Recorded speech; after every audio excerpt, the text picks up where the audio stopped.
নমস্কার বন্ধুরা, আজকে আমরা দই কাতলা রান্না করব। তো দেখেন, মাছের পেটি নিয়ে নিছি আর 3 পিস মাছ কালকের রান্না হয়ে গেছে। তো এই কটা মাছ আমরা দই কাতলা করব। তো কি করে করি দেখেন, আমি কি করে রান্না করি। সবার আগে তো হলুদ লবণ মাখায় নিয়ে একটু ভালো করে ভেজে নেব। তেলটা দিয়ে গরম হয়ে গেছে, আমরা ভেজে নেব ভালো করে, লাল লাল করে ভেজে নেব।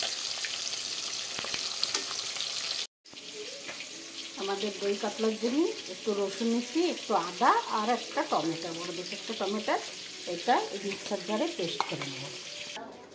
আমরা একটু সোমবারের জন্য কালো জিরে দিয়ে দেবো আর একটু পেঁয়াজ দিয়ে দেবো। আমাদের পেঁয়াজটা ভাজা হয়ে গেছে, আমরা পেস্ট করা টমেটো রসুনটা দিয়ে দেবো। দেখেন, লাভ নেই, ম্যাগি নিয়ে ঘুরে বেড়াচ্ছে বানায় দাও বলে। কে খাবে এটা? কে খাবে? কে খাবে? আমরা স্বাদ মতো লবণ দিয়ে দেবো, হলুদ দিয়ে দেবো, একটু ধনে পাউডার, একটু জিরে পাউডার, সামান্য লঙ্কা পাউডার। এর মশলাটা ভালো করে কষায় নেব। আধা চামচ গরম মশলা পাউডার। মশলা আমাদের কষানো হয়ে গেছে, এবার দইটা দিয়ে দেবো। এক হাতা দিয়ে দিচ্ছি। দইটা দিয়ে বেশি ভাজা করবো না, একটু নেড়ে চেড়েই মাছগুলো দিয়ে জল দিয়ে দেবো। মাছগুলো দিয়ে দেবো, এই জলটা দিয়ে দেবো, অল্পই জল দেবো।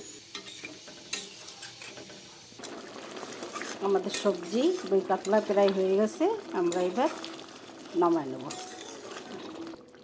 2-3টা চেরা কাঁচা লঙ্কা দিয়ে দেবো। কাঁচা লঙ্কার সেন্টটা অনেক ভালো লাগে এর জন্য দেওয়া। নামানি যাক। এইবার দেখেন কালারটা কত সুন্দর এসেছে, খেতে भी অনেক সুন্দর লাগে। তো ভালো লাগলে কি করতে হবে বন্ধুরা, আপনারা সবাই জানেন। তো প্লিজ লাইক করে দিন।